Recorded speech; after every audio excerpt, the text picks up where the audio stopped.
Now, I've had this sheet of brass mesh around for a while. I think it was K&S Supplies that created it.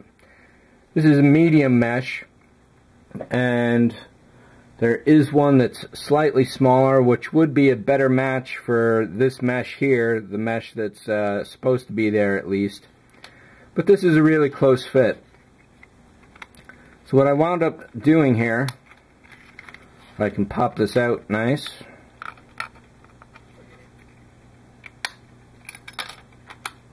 Of course, the one I don't want comes out nice and easy. There we go.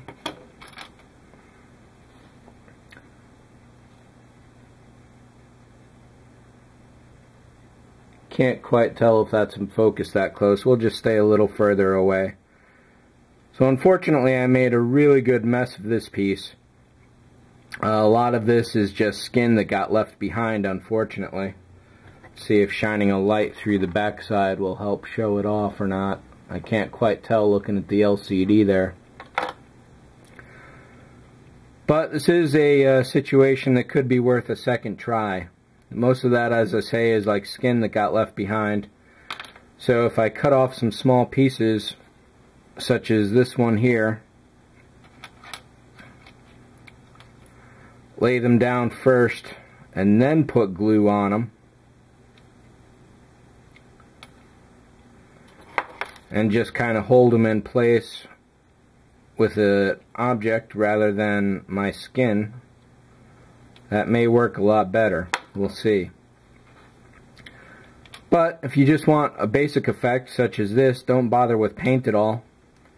I just grabbed this regular silver Sharpie here, and this provides a nice clean straight line that is pretty good at blocking the light coming from the back wall. You don't really have to worry about any excess paint on the brush tip, obviously, nor do you have to worry about it getting into too many unfortunate places, like if a stray hair popped up on the brush itself. I would recommend a brand new Sharpie for this. The tip on this one is just a little soft, so when you go to do these inner stripes here, they're not quite as thin as they could be,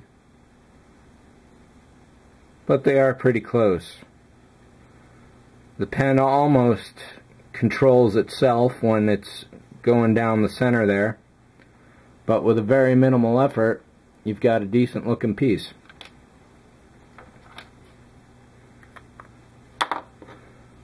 An ideal situation would be recreating this piece in brass entirely. However, that's a little beyond my skills.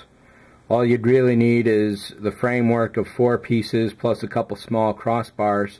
Then you could actually take a nice big piece of this mesh and just pop it behind there. You know, I wonder if that would actually work in this case. Now on this piece I cut each bit of mesh individually, and I definitely made a little bit of a mess out of it. Whereas, if I had simply cut a large piece and put it behind, the effect wouldn't show through. And you can't put it in front because of those crossbars. So no, this was the correct way to go, cutting all small pieces, but if I can do it without making a mess, that will definitely be better. I kind of doubt I can pull this off of, well, let's see. I basically glued the edges, not the middle. Now, this is welded on there, and anything that comes up is still going to leave some crap behind. If not the impression of the mesh itself. So yeah, all that damage there is just pure skin. Probably some of that right there, actually. There is CA remover out there on the market. If I can pick some up anytime soon, I will definitely apply it to this piece. My only hope is that the plastic itself doesn't melt. Mobius is available with spare replacement parts. I don't know their policy on that at all. But if you screw up a small part such as this, chances are most model companies will get you a new piece without too much hassle at all. So that's always something to look into. And of course this mesh now is utterly useless. One other thing I had to do is that there's these 3 holes right there. So once I actually glued the mesh on and it was down steady, I took this pin vise and just punched a hole straight through. Well, I drilled a hole, but it's just as much punching through as anything else.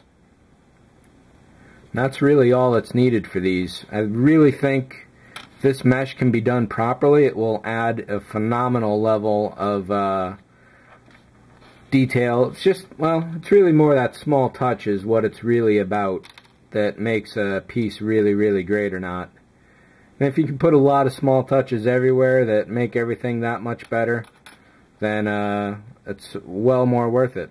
This brash will act as an efficient light blocker, and it will certainly create some details on here that will otherwise be lost if it's just left like this.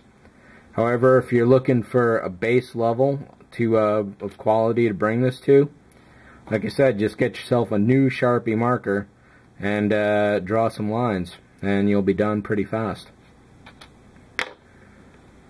So I think that's it for this overall installment. I've got a few more things to do, and I don't quite remember if I've already mentioned them or if that was in a previous take that went bad. So hopefully I covered everything in this one. We're probably running well over 10 minutes at this point. Yeah, I think we're at like 12 or 15 now. So I'm going to do some more work on this. One of the next things coming up. Let's take a look. So there's nothing more to do on the bottom hull for a long time. I'm thinking about tackling the freezer tubes next. At least installing the lights for those. And yeah, it's looking like it's almost time to start installing things, which is kind of nice. Actually, now that I think of it, I'll be able to put the light boxes underneath the freezing tubes, but not the LEDs. I need to paint the floor. So that is coming up almost immediately. But I'm going to try and do a little more work here and there. I just can't put any LEDs into any parts yet until the parts are painted. So yeah, it looks like finally airbrushing is coming up very immediately. Can I put... There we go. This is another spot where the paint was a little too tight on those edges there. So I'm going to have a little bit of touching up to do with the white pen marker. That should not be too bad at all. And that is that. So thanks for watching as always. See ya.